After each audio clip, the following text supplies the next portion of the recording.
Hello, guys. I want to thank everyone for subscribing to my channel and being there for me. As I've come to notice after covering this case for about 6 days, there's a lot of clickbait creators out there, and somebody I listened to the most over these past few months is Drip Drop over at Crime Circus, and he has a message for all the clickbait creators out there.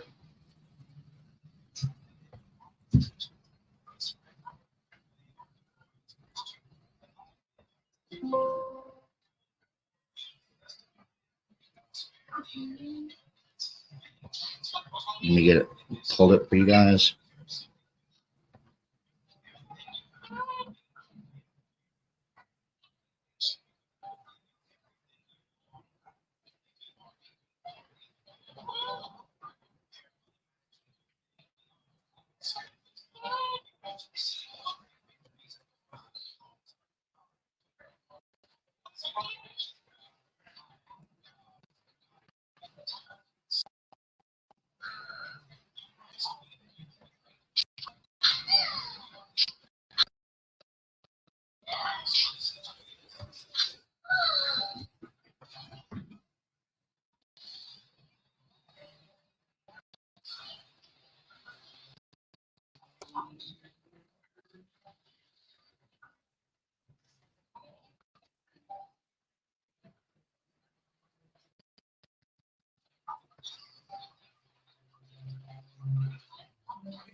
Ever seen text behind somebody just like this? It's actually not hard, especially using Adobe Express. So let me show you how to do it.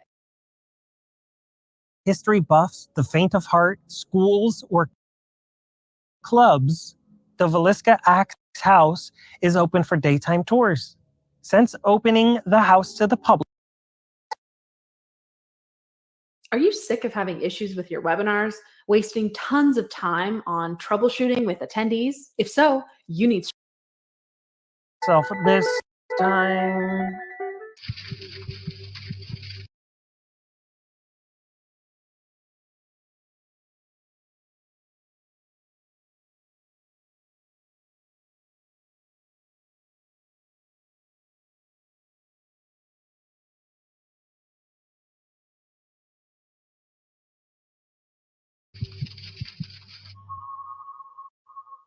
Good evening, ladies and gentlemen, and welcome to Crime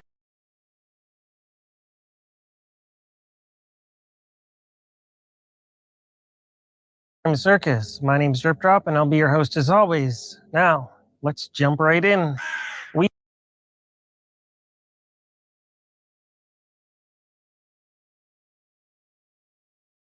are just going to start this video off properly with some craziness. I made a super special important video, which I'm going to link down below. And then within 24 hours of that, the FBI went into the house looking for more clues. It really makes you wonder, did they watch my video and then decide to go look for those clues?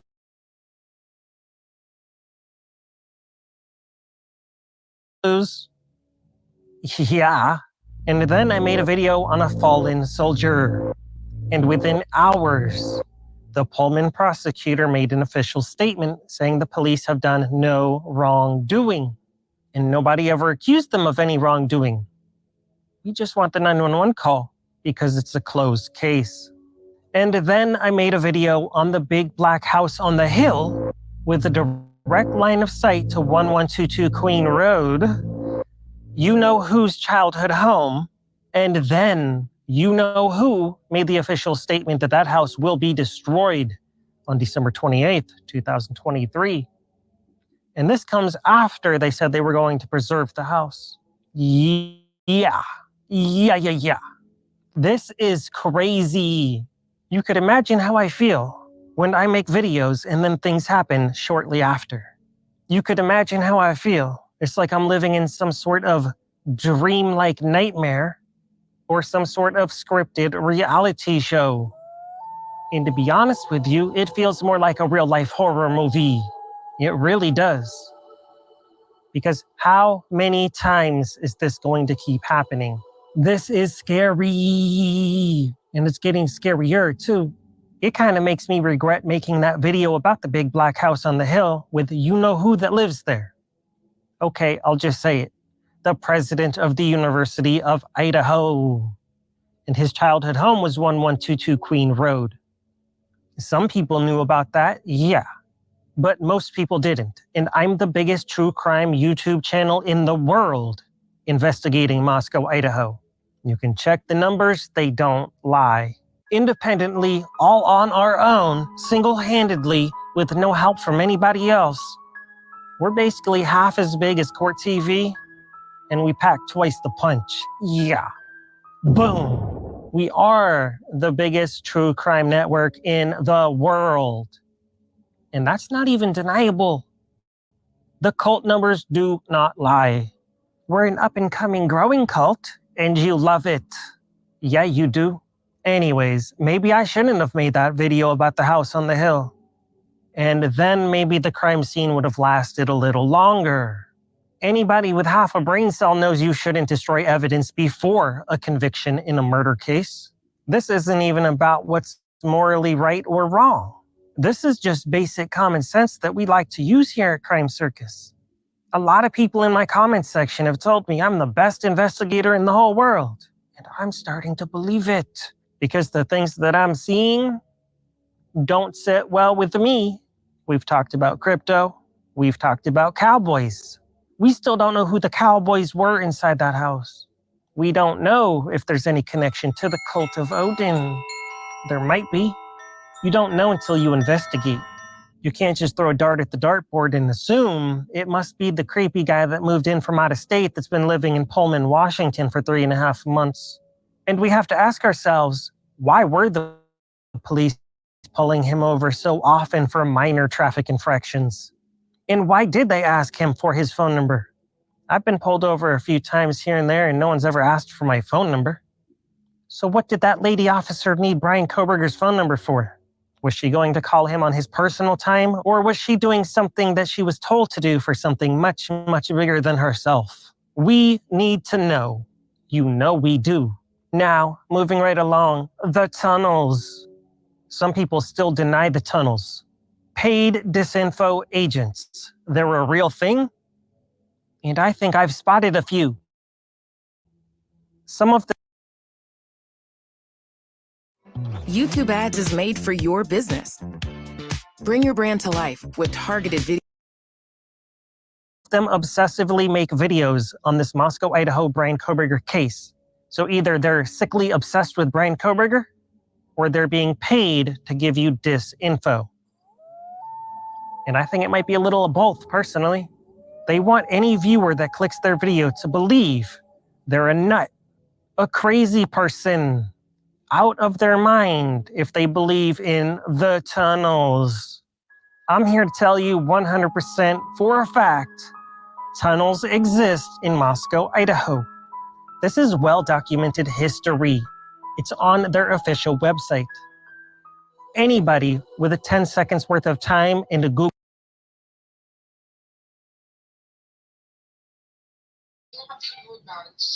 I will say this. I was on the channel last night watching another content creator, and she knows who she is.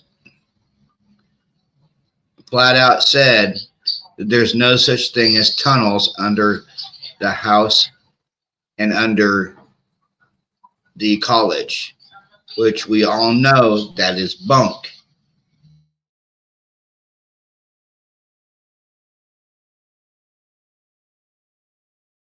Google search engine can find, tunnels exist in Moscow, Idaho. This isn't even deniable. So the tunnels do exist. The only question is, do the tunnels go to the crime scene? We don't know, but we need to know. We're guessing. It's a hypothesis. And if you don't know what a hypothesis is, let's check out the definition of a hypothesis. Hypothesis: a supposition or proposed explanation made on the basis of limited evidence as a starting point for further investigation. As used in a sentence, professional astronomers attacked him for popularizing an unconfirmed hypothesis. Philosophy: a proposition made as a basis for reasoning without any assumption of its truth. The hypothesis that every event has a cause. Boom! Yeah. In other words, what we're doing is very scientific. Much more scientific than a lot of other investigations that I've seen out there. You know that's true. In those little blurry pixels on Linda Lane with the bright lights, you don't know what kind of car that is. Even if it is a 2015 white Hyundai Elantra, you certainly can't see the driver. No. No. You can't see anything. And there's no way you could actually tell that's a 2015 Hyundai Elantra. That could be a 2020 or a 2011. And as I've shown you in my previous videos, it could even be a Ford Fiesta. If you had to bet your life on exactly what make, model, color, and year that car was, would you do it? Are you that confident? Because even an FBI specialist with 20 to 30 years of experience got the car wrong. And we know he was basing that on much clearer footage than what we've seen on Linda Lane, because there's much better cameras listed in the probable cause affidavit. So with even better footage, he got it wrong. So don't believe any creator that tells you they know what car that is on the little pixelated blurry Linda Lane footage. They're blowing smoke. And this is a no cap zone. Here at Crime Circus, it's my promise to you that I will never ever fool you, trick you, deceive you, or try to get you to click my video with clickbait stuff. And I will never deceive you inside these videos, because this is a guessing show, and it's good to have morals in an investigation that's this serious. Yeah, moving right along. So yeah, basically what I'm getting at is we're scientific, we do our hypotheses, and we do our philosophies, so on and so forth, etc. We use common sense here at Crime Circus, and we feed each other our highly intelligent hypotheses. And you don't need credit or a shout out for a hypothesis, do you? No. No. This is an important investigation. This is for the victims' families. This isn't for your clout chasing wants and desires. That's sick. Stop clout chasing. Thank you so much. This isn't about a view count. Some creators cover a whole bunch of cases because they're chasing the clicks. There's no other case more important than Moscow, Idaho. I was one of the first channels in the entire world to cover this case. And I'll be the last, too. Because what this case means to me is more than a view, more than a click, more than a YouTube subscription. Maddie, Kaylee, Xana, and Ethan. Everybody's got their favorite. Moving right along, the knife. Shout out to each and every single one of you that has a good heart, good intentions, and you wanted to go to Moscow, Idaho with me to search for the knife. Maybe we can figure something out together. Because as far as I know, nobody's searched for the knife. There's been no search parties. And in a lot of cases that I've seen,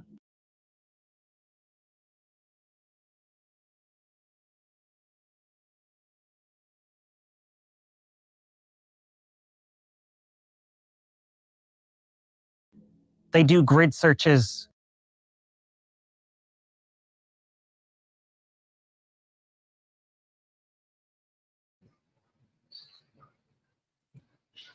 They walk I on had the the side name of on the look road. at the knife, They guys. walk on people's property.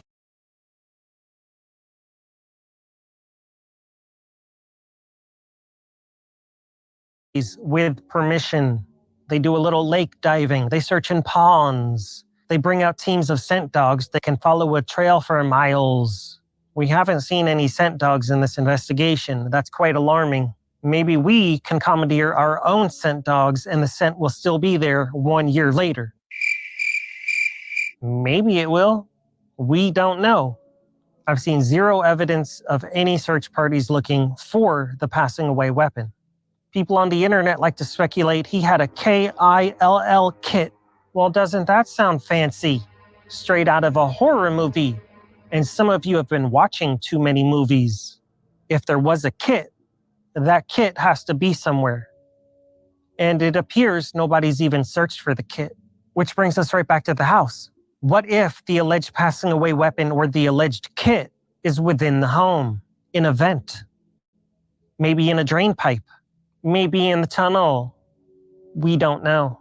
Maybe it's in that pond that I showed you in my previous video.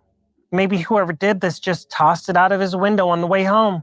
Might sound a bit far-fetched, but so does a PhD college student who studied in criminology, making so many foolish mistakes, such as using his own car with his own license plates, bringing his own cell phone. All of that stuff sounds like Amateur Hour 101. And anybody that's seen a single Forensic Files episode knows all of those are big no-nos. Brian Koberger's 28 years old in college. He had been in college studying crimes for a decade of his life. Could you imagine studying crimes for a whole entire decade of your life? And then you drive your own car and your own cell phone to the crime scene? So he's so foolish to do that. But he's so smart that none of the victim's DNA or any of their possessions ended up in his possession. So either he's smart or he's not. Your choice. And if he's a little of both, then maybe the knife is on the side of the road and it can be found. A knife can't disappear. It's either in the pond or on the side of the road. And no less than a handful of you had this super genius idea to do magnet fishing. That I should get a really big magnet off Amazon and start tossing that in the lake. And I think that's a great idea. I did some research on magnet fishing, and I came across the greatest true crime sleuth to ever sleuth, Mr. Ryan Upchurch. Well, no murder weapons yet, but we did find this stuff so far. Found a couple old square, I guess, railroad spikes. I was magnet fishing. It is absolutely stuck. I've done everything to get it unstuck. I can't unhook it because it's on the other side. He does magnet fishing. Oh my God. Maybe he could come with us and we can all magnet fish together. I found one pond. Maybe we can find more ponds. And if we each have a magnet, that increases our odds of finding something important by a lot. Yeah, it does. And if we, the Crime Circus cult, find the passing away weapon in the biggest case in Idaho history, do you know what that would mean? It would mean we're really good at what we do, and we really do care about the victims, but we're really good at what we do, and we do care about the victims even if we don't find it, because it's the thought that counts. You know that's true. And yeah, it's wintertime, and yeah, the water's going to be cold. But maybe some of us even have wetsuits. Maybe some of us can do scuba diving, and some of us can do magnet fishing. Me, personally, I was going to do snorkeling, even in the ice-cold water, because I already have a snorkeling set and I don't have a magnet, but you told me to get a magnet, so I do think a magnet is probably going to be better for me. And I've never done magnet fishing before. If anybody out there thinks that Ryan Upchurch will want to come on this trip with us, let me know down in the comments below. Because we could use as many good sleuths on this sleuthing trip as possible. Because we actually care. Some people just sit behind their computer doing animations, fantasizing about this case. Some of these individuals are obsessed with Brian Koberger. And I believe they're even obsessed with Maddie Mogan too.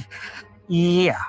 I personally think it should be a crime for a YouTuber to say the defendant is guilty and make little animations before the defendant has even had his fair day in court. Anybody that does it should receive the harshest penalties, because animations are not reality. Anybody can create a cheap-looking animation with some basic software. It doesn't make it fact, and I know that you know that. So I respect you for watching this video, because you're probably smarter than the average sleuth. So, with all of that out of the way, let's talk about the house. The destruction of the house, 1122 Queen Road. or King Road. We don't know. It depends who you ask. That house is about to be destroyed forever. It makes me emotional just thinking about it. All the good times those young people had inside of that home, and then the horrors that took them out of that home. It's really sad. They should probably not destroy the house. They should just turn it into a museum like Graceland and put all of the victims' possessions back in the house. Or maybe even turn it into an Airbnb and have overnight stays. Would you stay in that house? These ideas aren't that far-fetched, so pick your jaw back up off the floor, please. The Villisca Axe Passing Aways. The Villisca Axe House. It's a little museum, and it's an overnight stay Airbnb situation. It's a horrific crime that happened many years ago. An entire family of 6 was axed while they slept in the comfort and what they thought was the safety of their own home. They never destroyed the house. The house is now a little museum, and it's also an Airbnb. As you can see on the screen right here, unspeakable horrors happened in this house, and the person that did it was never caught. Nobody was held responsible for this brutal slaying. And if you want, maybe I'll talk more about this case in the near future. Leave me a comment down below, and I'll consider it. Now let's have a little look-see at their website here. You can see this is the Villisca Axe Murder House. Day tours and overnights at Villisca Axe. Day tours Tuesday through Sunday 1 to 4 with the last tour at 3:30, $10 for adults and $5 for seniors 65 and over. Day tours will end October 30th and resume in the spring. Overnights. Overnight pricing is $428 for groups of 1 to 6 people. $75 for each additional person. Let's scroll down and see what else they have to say for themselves here. Daylight tours. For history buffs, the faint of heart, schools, or clubs, the Villisca Axe House is open for daytime tours. Since opening the house to the public, the Lynns have been host to school groups from across the Midwest, as well as individuals who just aren't ready to tackle the house after dark. So apparently not only is it a tourist attraction, schools are doing field trips to a crime scene house. Maybe schools should do field trips to the 1122 crime scene. What's the difference? In fact, less people were harmed at 1122. So yeah, how do you feel about the Villisca Axe House? Are the relatives of the slain family just profiting off of the horrors that happened? Are they just stacking up that money? Is it all about the money? I personally don't know. But if the Villisca House stays, so should the 1122 crime scene. Why not? And don't even tell me it's so the students can heal. Those students were partying within 24 hours of this crime happening. Sigma Chi was posting on Instagram, Facebook, and YouTube, and any platform they could think of. This crime did not affect them from what I can see on social media. And from the video clips that I've seen in the neighborhood, the parties have continued ever since. It's like the crime never happened. But once that house gets torn down, then it'll be really obvious a crime happened. A crime against the victims' families and a crime against justice. A crime against preserving possible evidence for a proper trial. That house was supposed to be destroyed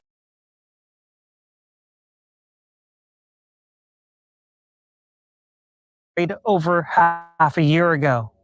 And since then, the authorities and the defense team have both re-entered the house. That's crazy. Each one felt the need to go back in after the house was already supposed to be gone. It will be interesting to know if either side found anything of significance upon re-entering. Because if they did, boom! Makes you wonder what else can be found in that house. Because I've been researching this case for over an entire year. It's easier than ever to make a custom video ad, reach new customers, and each and every single time that I re-look at evidence that I've already looked at, I find new clues. And if the authorities and Brian's defense team go back in the house again, I bet they find new clues. But then again, you have to have the right mindset and the right set of eyeballs in that house to find the clues. I guarantee you, if you give me one night in that house as a sleepover, I will find clues that nobody else found. And you know that's true. Yeah. And I will tell you the truth that there's no tunnels. We don't talk about tunnels here at Crime Circus for clicks, views, and speculation. No. No. Tunnels are real. I already told you that. They're on the website. Stop denying it. Time to level up. So, I've done a lot of research. I've researched houses being destroyed. I can't find a single instance in the history of criminal cases where the crime scene has been destroyed prior to the defendant having his day in court. It's never happened. Never, ever, ever. Not in all of the octillions of years that humans have been occupying planet Earth. This would be the first time it's ever been done. Isn't that bushy eyebrow raising to you? Yeah. It's never happened. Why would this be the first and only time it's ever happened? Ever, ever. It's never happened. You can research for yourselves with this criteria. With the defendant arrested in custody without his day in court. That has never happened. Any other scenario besides that criteria will not be entertained and is not worth discussing. Thank you very much. Now, possibly the most important part in this entire video, because it's possibly the most important piece to this entire case. Bethany Funk. I found this court document and it's a bit funky. Let's check it out.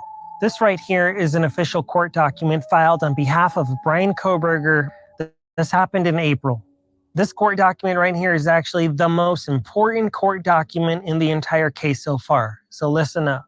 And this was filed in Nevada because that's apparently where Bethany took off to after this crime happened. There's a whole bunch of legal talk in here. We are going to cut right to the important piece right down here. Number 4, Bethany Funk may be a material witness for the defendant in this case. 5, for the reasons stated in the affidavit of Richard Batanti, the presence of Bethany Funk is required at the Latah County Courthouse located at blah, blah, blah.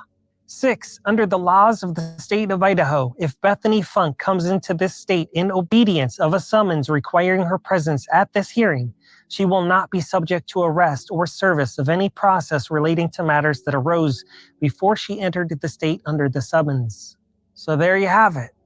Bethany was threatened with potential arrest, but then a bunch of games were played in court, and of course she didn't have to return and she didn't have to testify. And I'm pretty sure at this point, Brian Kohberger's attorneys have not even spoken to Bethany.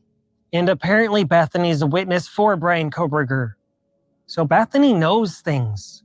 Reflecting back on the PCA, the probable cause arrest affidavit, notice they mentioned Dylan's name, but they never mentioned Bethany's name. Not as a witness anyways. Which means whatever she told investigators is really, really, really bad for the state's case, where they would have mentioned at least a little snippet, a tidbit, a clipping of a sentence that would somehow, some way make Brian Kohberger look guilty. No. Bethany knows things. She really does. And whatever she knows, whatever she told investigators, makes Brian Kohberger look innocent. It implicates others. Bethany was in that house. She lived in that house. She heard things. She might have even saw things. This is alarming and this is concerning because there's 2 witnesses. And one witness saw a man with bushy eyebrows, and Bethany saw or heard something so much different. Every single time I read this court document, I think to myself, it's sus to us. Yeah, you know it is. It's super sus. Let's read that one portion again. Number 4, Bethany Funk may be a material witness for the defendant in this case. Boom. You can see they'd really like to see what secrets are held within Bethany's brain. They're not so interested in what's inside of Dylan's brain because it may have been compromised. This is a serious investigation. And a lot of you out there need to start taking this a lot more serious. You really do. I mean, seriously. There's a crazed lunatic out there making animations telling you the defendant is guilty.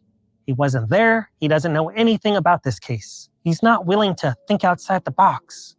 He's got tunnel vision. We don't have tunnel vision here at Crime Circus. We've got Bethany Funk vision. We want to see what she saw. Yeah, we do. Also, ultra super duper important in this case and all true crime cases. I want to let you know something.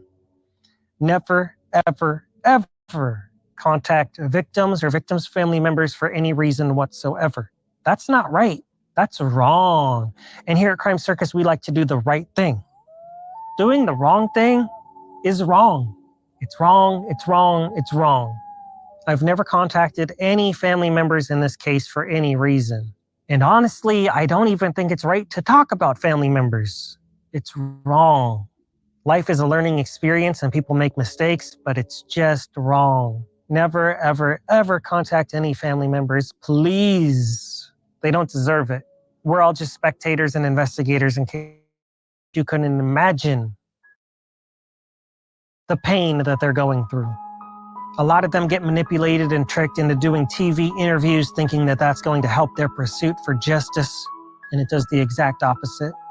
They get played with by the big networks, and even some small YouTubers will play these victims' family members like fiddles.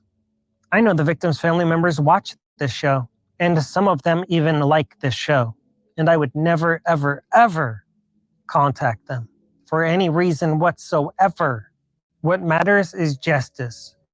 Their feelings and well-being matter too, because mental health is serious. Don't you think going through something like this as a loved one would take its toll on your mental health? Yeah. This is so much more than a click and a view. Yeah. It's more than a subscriber count. Yeah. Leave these family members alone, please. The more I see stuff like this, sometimes I think about quitting and I think I don't even want to be in the true crime community. But then the other side of me says the true crime community needs me because my community is filled with really good people. Every single day is a battle on, should I do it or shouldn't I do it? Should I continue? Shouldn't I continue? Are these cases better with me or without me investigating?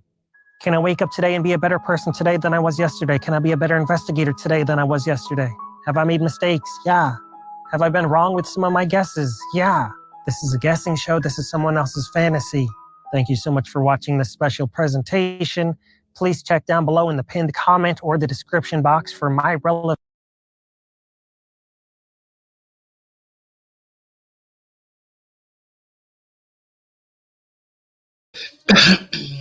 him and I are right on so many fronts. I've been bullied the last 6 days, just like he has. I don't like channels that's clickbait, just like he don't. And I'm here to get down to the bottom of everything, just like he is. And it's sad, guys, that we have content creators in the true crime community that are just out for clicks. I'm not out for clicks. I'm out to get down to everything in this case, just like Drip Drop. And it's a shame that he's not doing any more content. But there are some people that I've come across that like to try to destroy smaller channels because it takes away from their views and their likes and their memberships. I had a very long talk today with my moderator, and I made the decision. I'm going to heed my subscribers' calls. I'm not going anywhere in this case. Yes, I'll do some other cases, but I'm here to stay on the Idaho horror content. And I appreciate all my subscribers giving me words of encouragement today in my comments and in my live streams. For that, guys, I say thank you, and I love you. I love all my subscribers, and I'm not going anywhere. You guys have a good night. I'm probably not going to do any live streams tonight. I might do one tomorrow night, but you guys have a good night, and I'm here to stay.